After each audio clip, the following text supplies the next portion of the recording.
Hello guys, வணக்கம். Welcome to trademark channel. நேற்றே நான் வந்து வீடியோ அப்லோட் பண்ணியிருந்தேன். அதிலே தெளிவாக சொல்லியிருந்தேன். இது வந்து நிஃப்டி சரி, மார்க்கெட்டு சரி, சில stocks and Nifty, bank Nifty எல்லாமே ரெசிஸ்டன்ஸ் ஜோனில் இருக்கு. ஸோ அதனால எல்லாமே இன்னைக்கு, அதாவது இனி அப்கமிங் டேஸ்ல வந்து கீழே தான் போகும் அப்படின்னு சொல்லியிருந்தேன். ஸோ அதே மாதிரி தான் இன்னைக்கு கீழே போயிருக்கு. பார்க்கலாமா? நிஃப்டி நிஃப்டி முன்னாடி காட்டியிருந்தேன். இப்போ 2 மே அப்போவே வந்து ரெசிஸ்டன்ஸ் வந்து ஹிட் ஆயிருந்தது, ஜோன் கிடச்சிருந்தது. அதுக்கப்புறம் இன்னைக்கு தான் கொஞ்சம் கொஞ்சமாக கீழே போயிருக்கான். அதுவும் மார்னிங் டைம்ல எல்லாம் மேலே தான் இருந்தான், உங்களுக்கு தெரிஞ்சிருக்கும். இங்க பாருங்க, மார்க்கெட் ஓப்பன் ஆயிட்டு கொஞ்ச நேரம் சைட்வேஸ்ல இருந்தான். அதுக்கப்புறம் லாஸ்ட் மொமெண்ட்ல தான் கீழே இறங்கியிருக்கான். இப்போ மார்க்கெட் க்ளோஸ் ஆனது கூட இங்கே பாருங்க, 24153ல இங்கே க்ளோஸ் ஆயிருக்கு.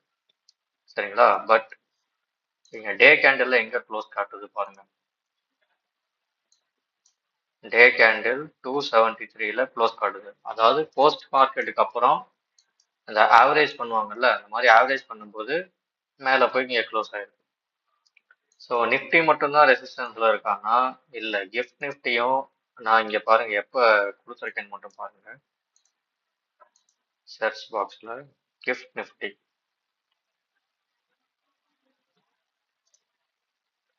வந்துருச்சா? கிஃப்ட் நிஃப்டி சேம் பாருங்க, 29 ஏப்ரல்லே நான் கொடுத்துட்டேன். அப்போவுமே இது வந்து 244, அதாவது 24,400ல இருந்து இருந்திருக்கு. அதுக்கும் வந்து டார்கெட் 1, டார்கெட் 2 கொடுத்துருந்தேன். இங்கே பார்ப்போம்.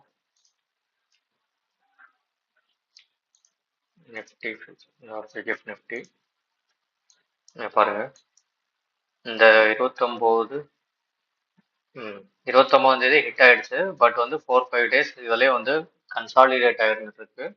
இந்த ரெசிஸ்டன்ஸ் ஜோனுக்கு மேல பாருங்க க்ளோஸே ஆகல. 6ஆம் தேதி இதுக்கு மேல கேப் அப்ல ஓப்பன் ஆயிருக்கு, பட் திரும்ப ஜோனுக்குள்ளே வந்துருச்சு. ஸோ டவுன் மொமெண்ட்ல தான் இருக்கு, டவுன் ட்ரெண்ட்ல தான் இருக்கு. ஸோ நிஃப்டி, பேங்க் நிஃப்டி எல்லாமே டவுன் சைட்ல தான் இருக்கு கைஸ். பாருங்க, பேங்க் நிஃப்டி பார்ப்போம். Bank Nifty already target 1 hit, but இருந்தாலுமே அது இன்னும் டார்கெட் 2, அதாவது நிஃப்டியும் ஃபாலோ ஆயிட்டு இருக்கு இல்லையா. நிஃப்டி மட்டும் இல்ல, ஆக்சிஸ் பேங்க், ஐசிஐசிஐ பேங்க், அப்புறம் ஏயு பேங்க், இது எல்லாமே டவுன் பேட்டர்ன்ல தான் இருக்கு. டவுன் சைட்ல இருக்கிறதுனால பேங்க் நிஃப்டியும் டவுன்ல தான் எக்ஸ்பெக்ட் பண்ண முடியும். ஓகேங்களா கைஸ்? இது வந்து டெக்னிக்கல் அனாலிசிஸ்க்காக ஹார்மோனிக் பேட்டர்ன்ல வந்து எடுத்திருக்கிற டெக்னிக்கல் அனாலிசிஸ். ஸோ இதன்படி மார்க்கெட் வந்து டவுன் சைட்ல இருக்கு. இதுக்கும் நியூஸுக்கும் எந்த சம்மந்தமும் இல்லை. ஸோ இதெல்லாம் தெரிஞ்சுக்கோங்க காய்ஸ். இதை வச்சுதான் நம்ம வந்து நீங்க வந்து ஏமாறாம இருக்க முடியும். இது தெரியாதனாலதான் சில பேர் வந்து அந்த நியூஸ் கொடுக்குறேன், இந்த நியூஸ் படி போவோம் அப்படின்னு நிறைய பேர் இந்த பிஆர் சுந்தர் சொல்லுவாரு, இந்த நியூஸ்ல இருந்து இப்படிதான் இறங்க போகுது, அப்படிதான் இறங்க போகுதுன்னு.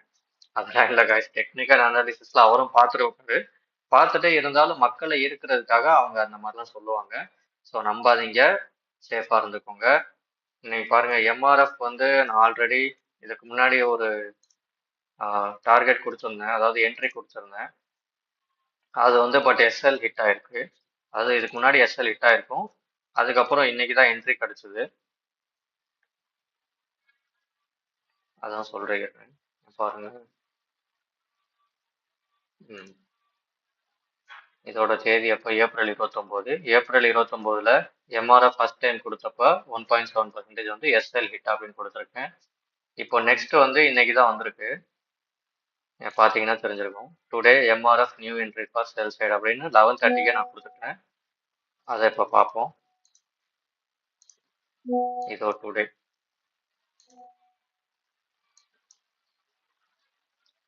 பார்த்தீங்களா, இன்னைக்கு தான் சேல் ஜோன் வந்து ஹிட் ஆச்சு. ஹிட் ஆனதும் டவுன் சைடில் போயிட்டு இருக்கு. ஸோ இதுவும் டார்கெட் 1க்கு வெயிட்டிங். இப்போ இன்னைக்கு என்ட்ரி கிடைச்சதுலேருந்து இப்போ இன்னைக்கே வந்து 2.2% வந்து நமக்கு டவுன் கிடைச்சிருக்கு. ஸோ டோட்டல் டார்கெட் வந்து 5%, டார்கெட் 2 வந்து 8.5%. ஸோ டவுன் ட்ரெண்ட்ல இருக்கு காய்ஸ் எம்ஆர்எஃப். இதுக்கு முன்னாடி கொடுத்த ஸ்டாக் எல்லாமே அதே மாதிரி தான். இதுக்கு முன்னாடி டாடா கன்சியூமர் இன்னும் செல் ஜோனுக்கு வரல, எம்எம் அதுவும் செல் ஜோனுக்கு வரல. ஐசிஐசிஐ பேங்க் பார்க்கலாம் பாருங்க.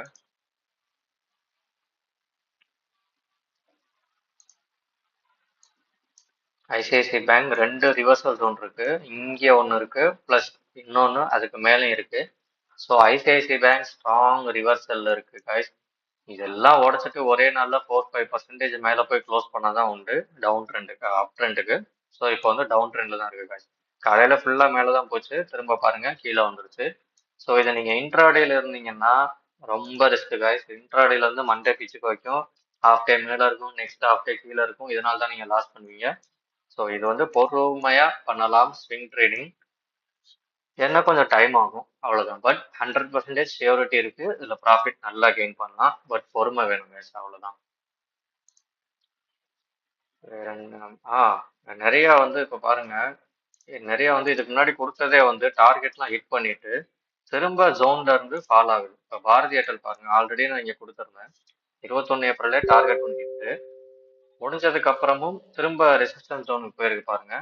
திரும்ப ரெசிஸ்டன்ஸ், திரும்ப ஃபால் ஆகுது. திரும்ப இது வந்து டார்கெட் 1-2 ஹிட் ஆகிறதுக்கு வாய்ப்பு இருக்கு. இதே மாதிரிதான் அப்போலோ ஹாஸ்பிட்டல் இதுக்கு முன்னாடி கொடுத்துருந்தது, சைட்வேஸ்ல போயிட்டு இருந்தது அப்போலோ ஹாஸ்பிட்டல். இங்க பாருங்க, செல் ஜோன்ல கொடுத்துருந்தேன். இங்க 1.18 இருந்தது. இங்க ஃபர்ஸ்ட் வந்து ஒரு வாட்டி எஸ்எல் ஹிட் ஆயிருக்கு, அதான் இங்க மார்க் பண்ணிருக்கு. நெக்ஸ்ட் கொடுத்துருந்தேன். நெக்ஸ்ட் வந்தது எல்லாமே வந்து பாருங்க ஜோன்ல இருந்து. இப்போ இதுக்கு முன்னாடி 2.9% ஹிட் ஆச்சு. ஸோ இப்போ கரண்டா வந்து 4% வரைக்கும் ரீச் ஆயிருக்கு. ஸோ டார்கெட் 2க்கு வெயிட்டிங். ஸோ இதான் கைஸ் நான் சொல்ல வர்றது. So technical analysis, harmonic pattern வந்து ரொம்ப அக்யூரேட்டாக ஒர்க் ஆகும்.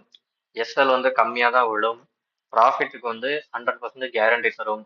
ஸோ நீங்கள் எதை நம்பி ஏமாற வேணாம். இது நீங்களாவே ஒரு வாட்டி லேர்ன் பண்ணிட்டீங்கன்னா 1 வீக் ப்ராக்டிஸ்க்கு அப்புறம் நீங்களாவே ஓனாக நீங்கள் ட்ரேட் பண்ணலாம் guys. யாரையுமே நம்ப தேவையில்லை. டெய்லி நியூஸ் பார்க்கணும், வேர்ல்டு மார்க்கெட் பார்க்கணுன்ற அவசியமே இல்லை. நியூஸுக்கு முன்னாடியே டெக்னிக்கல் அனாலிசிஸ் வந்து நல்லா கற்றுக் கொடுத்துரும். நமக்கு கீழே போக போதா மேலே போக போதா அப்படின்னு ஃபியூச்சரில் எல்லாத்தையும் காட்டிடுங்க. ஓகே கைஸ், நீங்கள் வீடியோ எல்லாம் பார்க்குறீங்க, பட் வந்து சப்ஸ்கிரைப் பண்ண மறந்துடுறீங்க. ஸோ ப்ளீஸ் சப்ஸ்கிரைப் பண்ணுங்க, லைக் பண்ணுங்க. நல்லா இருக்கு, நல்லா இல்லை, ஏதாவது இம்ப்ரூவ்மெண்ட் பண்ணணும்னா கமெண்ட்ல சொல்லுங்க கைஸ். அதை வச்சு தான் நானும் இம்ப்ரூவ் பண்ண முடியும். ஸோ நானும் புதுசு தான் கைஸ், இதை பற்றி யூடியூப் சேனல் வந்து இப்போ தான் ஸ்டார்ட் பண்ணியிருக்கேன். எனக்கு பெருசாக எதுவும் தெரியல. ஸோ நீங்கள் இம்ப்ரூவ் பண்ண சொன்னால் அதுக்கேற்ற மாதிரி இம்ப்ரூவ் பண்ணுங்க கைஸ். ஸோ கமெண்ட் பண்ணுங்க, ஷேர் பண்ணுங்க, லைக் பண்ணுங்க, சப்ஸ்கிரைப் பண்ணுங்க கைஸ். தேங்க்யூ.